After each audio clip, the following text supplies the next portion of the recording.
Welcome. Welcome. Welcome. Welcome to the Hangout.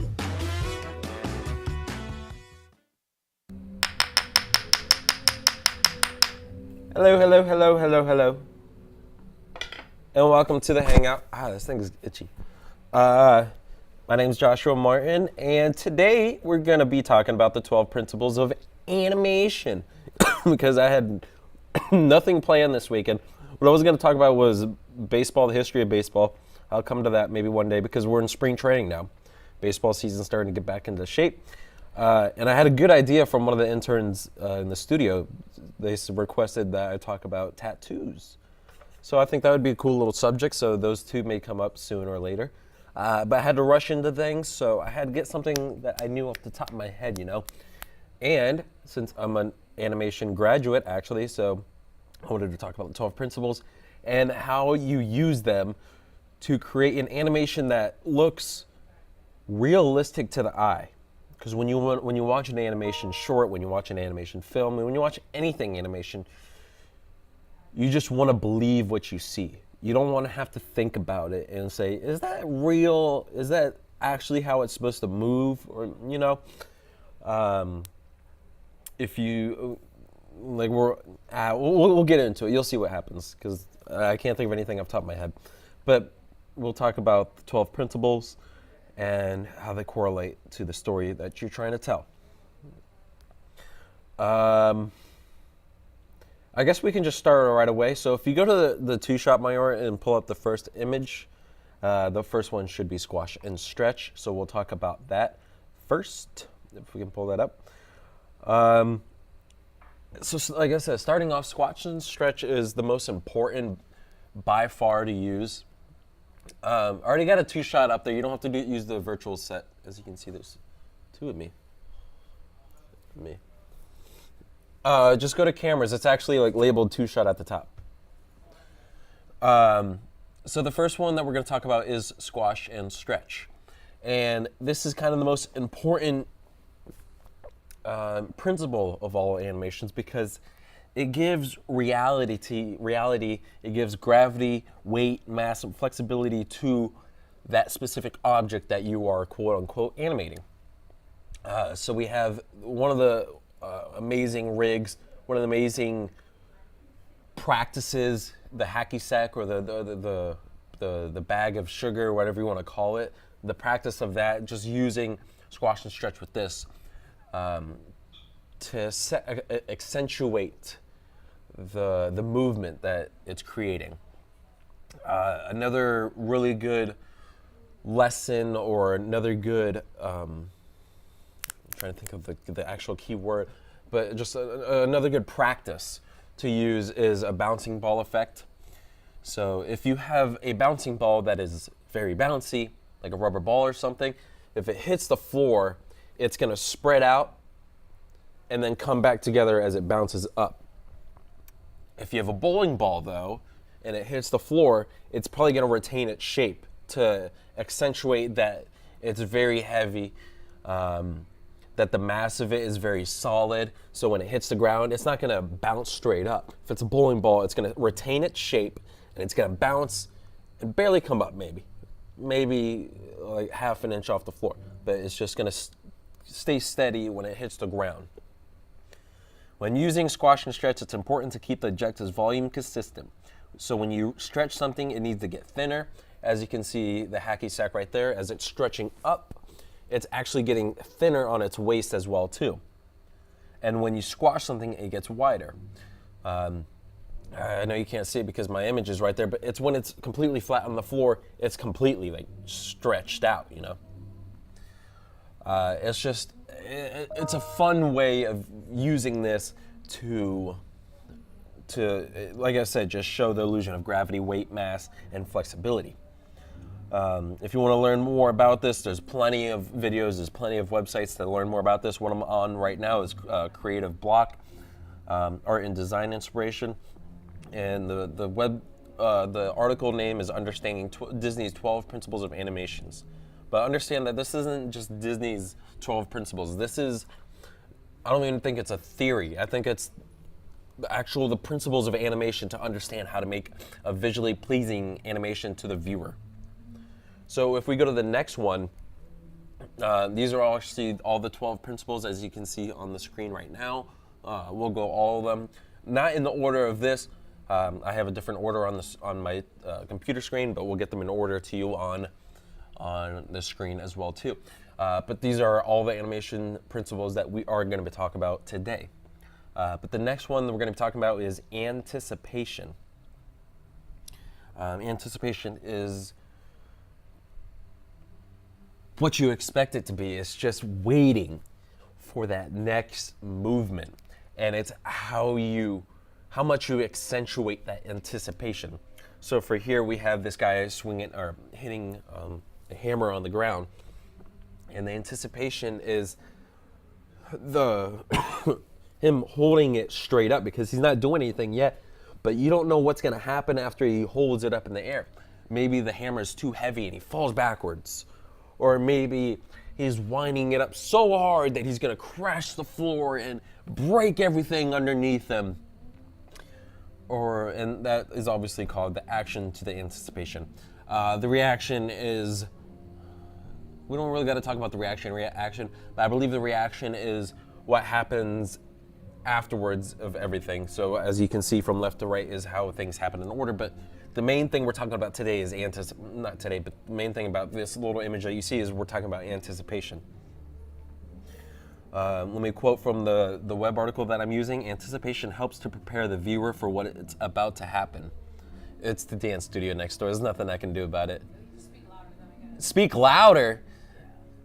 You can hear I know, I'm trying. It's Elton John. I want to see the light beyond this yellow brick road. Okay, when anticipation is applied, it has the effect of making the object's action more realistic. So take a pitcher for baseball. The anticipation part is when he's in that windup and he's ready to release the ball. The batter, say he's standing still, but you don't want him standing still when that ball's coming at him, when he's ready to swing. When he's ready to swing, that's when the anticipation happens. That's when he lifts that front leg up, he raises the bat higher up, and he's ready to whack that ball out of the park. So there's a lot of key things that go into anticipation. Let me read from the article again. Consider how it might look if you were to jump in the air without bending your knees, or perhaps to throw a ball without first pulling your arm back, like I said with the pitcher idea. Jumping in the air, we're not going to just jump straight up with our knees, not bent or anything. We're not just going to fly up somehow randomly. You have to bend down to get the motion that you're about to spring high up in the air, and it depends on how high you want to go. If you want to touch the sky, maybe you have his butt all the way to the ground and his knees, like his calf touching his inner thigh, and that's how much his knees are bent, and he's ready to spring up high. It would appear very unnatural. It may not even be possible to jump without bending your knees, like I said. In the same way, animating movements without a flicker of anticipation will also make your motion seem awkward, stale, and lifeless. Like I said, all these principles go into an animation to make it believe that it's real.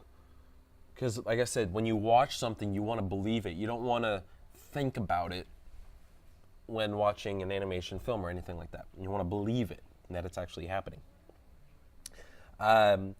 Next thing that we're going to talk about is staging. So if we go to the next image, staging is in animation is a lot like composition and artwork. So if you have, I couldn't find a good image for this. I guess this works. Poor staging versus good staging, because you want to always show 3/4 of a character's face, because that really gets to show the whole emotion. If you just have the side angle, you don't really get to see much. You don't get to see much interaction between the facial expressions between the two characters. Let me go back to the article. What we mean by staging is you should use motion to guide the viewer's eyes and draw attentions to what's important within the scene. Keep the focus on what's important within the scene and keep the motion of everything else of non-importance to a minimum.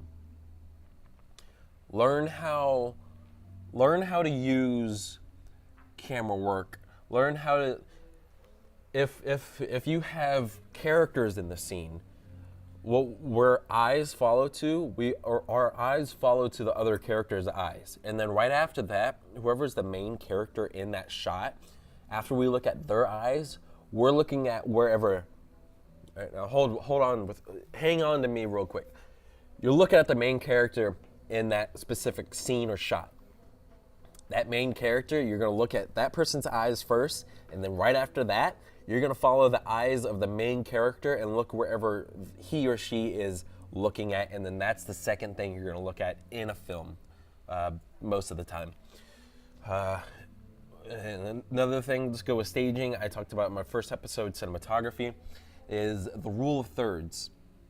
So you don't want things necessarily in the center. I know I'm in the center of my shot right now, but you kind of want things 2/3 of the shot in, either this way or this way. And what that does, it usually keeps things balanced. If we go back to, can we go back to my the beast shot real quick? Because I kind of have good balance right now, actually.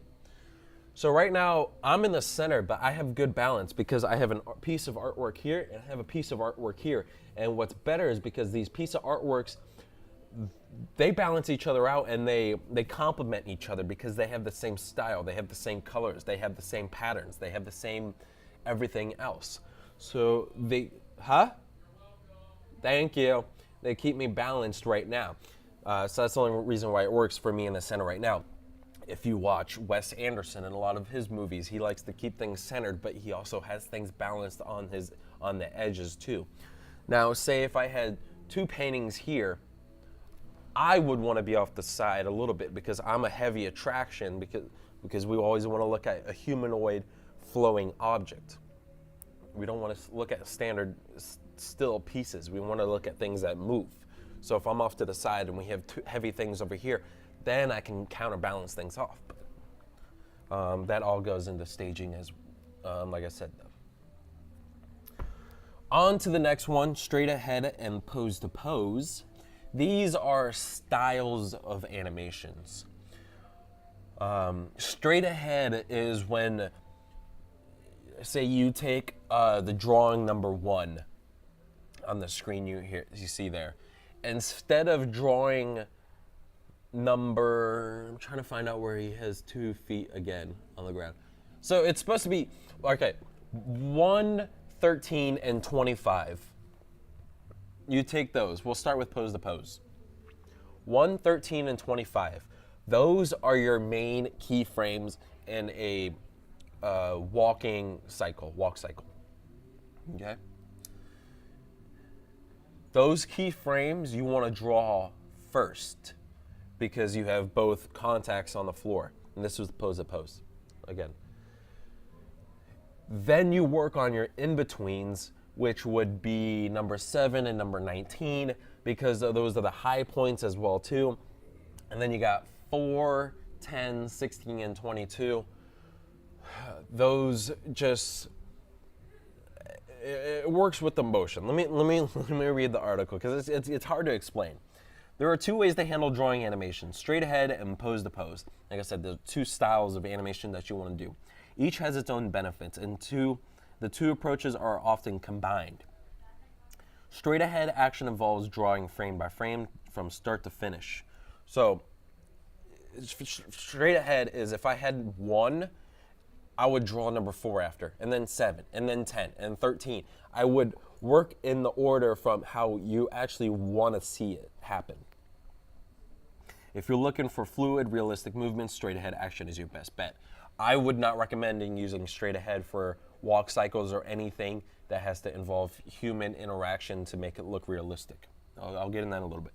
With the pose to pose technique, you draw the beginning frame and the end frame and a few keyframes in between. Like I said, you start out with the contact of both feet on the ground, 1, 13, and 25 in the screen you see. Then you go back and complete the rest. This gives techniques. Gives you more control within the scene and allows you to increase the dramatic effect of the motion. So if you're using straight ahead, I would recommend using it for liquid or for flames or anything that has an organic shape to it that necessarily doesn't have to stay steady. I would use pose to pose for anything like walk cycles or anything humanoid that has to retain this overall shape. Because with straight ahead and pose to pose, or with straight ahead animation, it's hard to retain the overall shape of that one specific object. Mostly things would start to get stretched or the perspective gets off a little bit. But with pose to pose, you kind of retain everything in a universal style. Going on to the next one, follow through and overlap. This is a very fun one to use. The ball with the tail, ball with tail is a good practice for this one because you get to see this time a lot in dog tails, cat tails, anything that has a secondary action to it. If you look at my hand right here, say it's the worm or something like that, you have this motion. We'll start with the hand.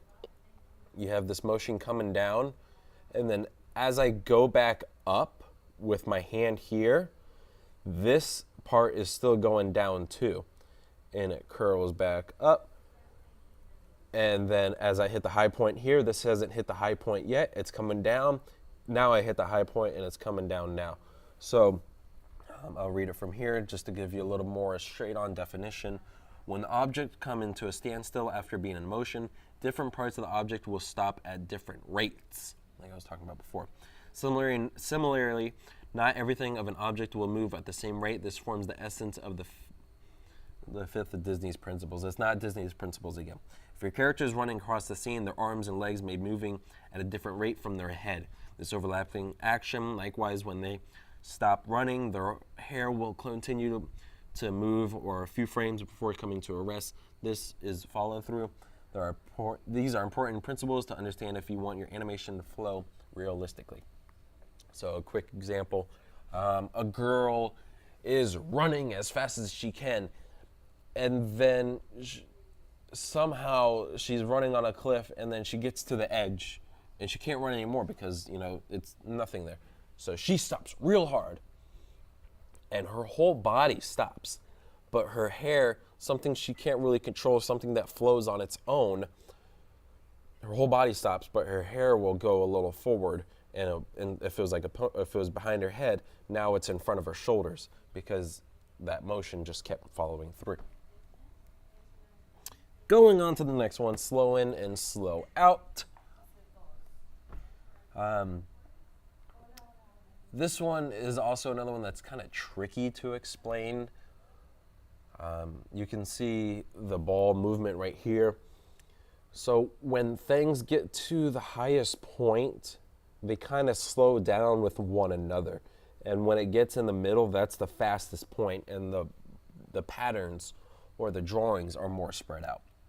Best way to understand slow in and slow out is to think about how a car starts and stops. It will start moving slowly. Say you're at a red light and it just turned green. It starts moving slowly before gaining momentum and speeding up. The reverse will happen when the car brakes. In animation, this effect is achieved by adding more frames at the beginning and end of an action sequence. Apply this principle to give your objects more life. So you're going to have more keyframes in the beginning. So we'll talk about the car technique. It just turned green. You're going to have a lot of keyframes because the car is starting to speed up. It's still slow. You get to see everything in motion. And then you're on the highway now, and it's 60 miles an hour, and that car just zooms by. So it's probably only going to be like 2 frames of that motion between each other. And then it slows down again, and you're starting to see every little bit of keyframe again. All right, I'm going to take a quick commercial break. I need a little drink. We'll just play one commercial, and then I'll be right back to give you the last 6 remaining.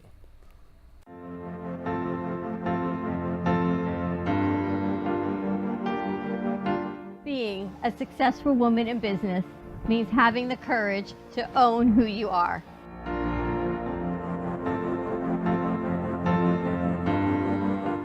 We understand the challenges faced by women, and we are here to help. Our team is here to develop the best strategy designed just for you. Your path is unique, and with the right tools, you can accomplish your dream. From radio to TV, from podcasting to magazines, we create the visibility to amplify your impact in business. At New Dawn Media, we are here to help bring your message forward and help your business flourish. It is time for your message to be seen and your voice to be heard. Contact us at 866-224-5422 or brooklyncafe.tv. Your voice can make a difference.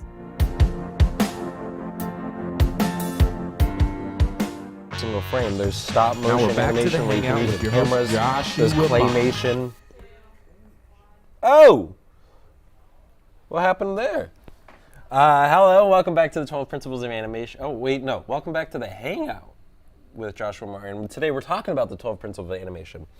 I covered the first 6, which I talked about: squash, stretch, anticipation, staging, straight ahead and pose to pose, which is the animation style, follow through an overlap, and slow in and slow out. Now we're on to arcs. And arcs is everything in drawing has to have a beautiful curve to it. Everything has to be nice and flowy. So if we have a walk cycle right here, we look at the feet. When feet walk, they plant their foot and then they hold it there as the other one is raising up and walking to the next port. You don't drag your foot on the ground. It has a nice, beautiful curve to it. Even when you're walking with your hands, they have a nice little curve to it. They don't just, you don't walk like this, like where it's straight back and forth. It starts from the top, goes down, and then goes back to the top again. And it has this nice, beautiful arc to it. So everything in drawing has a nice little curve as well too. When working in animation, it's best to stick with the laws of physics. Most objects follow an arc or a path when they're moving, and your animation should reflect that arc. For example, when you toss a ball into air, it follows a natural arc as the effect of the Earth's gravity act upon it. I'm running out of time, so I'm going to go on to the next one right now. Secondary action. I don't think this is a good image as well too. Secondary action. Let me read what it says here before going on to the image. Secondary actions are used to support or emphasize the main action going on within a scene. Adding secondary actions help add more dimension to your character and objects. For instance, the subtle movement of your character's hair as they walk, or perhaps the facial expression or a secondary object reacting to the first. Whatever the case may be, the secondary action should not distract from the primary one. So I guess if you can take it this one, this image right here, you can say, "I'm angry at you," and put your hands on your hips, and it shows the basic emotion of anger, you know. But if we want to show real anger at someone, like this image right here, you're chopping up an onion, and it's scary when someone's holding a weapon as a knife, even though they're not using it as a weapon. They chop it down real hard, and then they say they're angry at you. You're way more threatened by that action, you know. So look at secondary action. It's very useful. We'll do a little more research on that one as well too. But if we go to the next one, we got timing, and this one is very key in animation. I mean, this is a very big one in the laws of animation. So this is actually a pretty good, because we were talking about the slow in and slow out, kinda. If you have an old person walking, they're walking on a crane, they're gonna probably walk more slowly, so you're gonna use more keyframes, more drawings on them as they walk slower, obviously. For this principles of animation, we need to look to the laws of physics again and apply what we see in the natural world to our animations. In this case, the focus is on timing. If you move an object more quickly or slowly than it would naturally move in the real world, the effect won't be believable. Using the correct timing allows you to control the mood and the reaction of your characters and objects That's not to say you can't push things a little, especially if you're creating an imaginary world, but if you do, be consistent. Be consistent. You always want everything. If going back to the old man, if he drank this special potion, it made him young again. You want him to move around like a 24-year-old, and the next day you still want him to move around like a 24-year-old. There's a lot to go into something besides just this one key. You got to think about basically everything as one whole aspect. The next one, a very fun one to talk about, exaggeration. Too much, the first line right here, too much realism can ruin an animation. I'm trying to think of specific movies. I mean, the only one I can think of top of my head is Polar Express, where it had that realistic style to it. I mean, there was a lot of flowy things, the snow in there. It gave it some aspect, but exaggeration is what we see kind of in Looney Tunes shows. We can see the difference here. Obviously, difference between a ball hitting the ground versus some exaggeration to it. It stretches out. There's dust that flies off when it hits the ground or something like that. You see the guy punching and the golfer swinging right here. A pitcher, if he's winding up, maybe his body twists and twists and twists and twists and twists and twists, and then he unravels and he throws this 150-mile-an-hour fastball right down the center, and it breaks the catcher's glove or goes right through it or something like that. Or maybe exaggeration. You have this cute little, because I'm looking at this thing right here, you have this cute little creature that you don't know what it looks like, and this bug bounces around its head, and then this cute little thing opens his mouth, and his mouth is ginormous, and it looks like something new. I'm so bad at explaining things. This is why I'm here. I'm trying to get better at this, but it's just you want to exaggerate what happens, making it appear static, or instead add some exaggeration to your characters and objects to make them more dynamic. Find ways to push the limits just beyond what's possible, and your animation will pop. It will make it look exciting to the viewer's eyes. The next one is not. It is used in 3D animation, but it's more for 2D animation because it's talking about perspective and making sure everything looks anatomically correct. If we go to the next image, we're talking about solid drawing. You got to understand. You need to understand the basics of drawing. Obviously, this includes knowing how to draw in three-dimensional space, like I said, perspective, and understanding form and anatomy, weight and volume, light and shadows. While you can push the limits here too, it's important to remain consistent. Again, that word consistent. If your world has wonky doors and a warped perspective, keep that perspective throughout the entire animation. Otherwise, things will fall apart. So one good key is you always want to have a line of action when drawing something. You don't want things to look static. You want things to look like it's in motion. But like I said, perspective, simple anatomy. If you have a bowling ball, you don't want it to be holding by this tiny little thread in a restaurant if it has like decor around or something like that. You want things to, like I said, you want people to believe what you see. No, you want people to believe what you draw. You don't want them to have to sit there and question every single little thing that they see on screen. And last but not least, we have appeal. This also goes hand to hand with solid drawing. Your characters, objects, and the world in which they live need to appeal to the viewer. This includes having an easy-to-read design, solid drawing, and personality. There's no formula for getting this right, but it starts with strong character development and being able to tell your story through the art of animation. Pixar has a certain style as we know it. Let me try to think of something else. If you remember the show called, I think it's called 16, they had a very vector, it was called Flash animation. They all had this specific style of of character design. You know, they'll have the thin arms, very lanky kind of body. If you look here, they all have shapes as bodies, and then also with appeal, if you have we'll talk about mid-century swordsman. You don't want him just walking through New York City in modern day times. It'll be throwing the viewer off a little bit, you know. So I hope this helped out a little bit. These are the 12 principles of animation. They go into every single drawing, every single movement that you apply to. You got to think of all these little steps and how they can help you bring your animation to life, bring it to a more realistic viewership.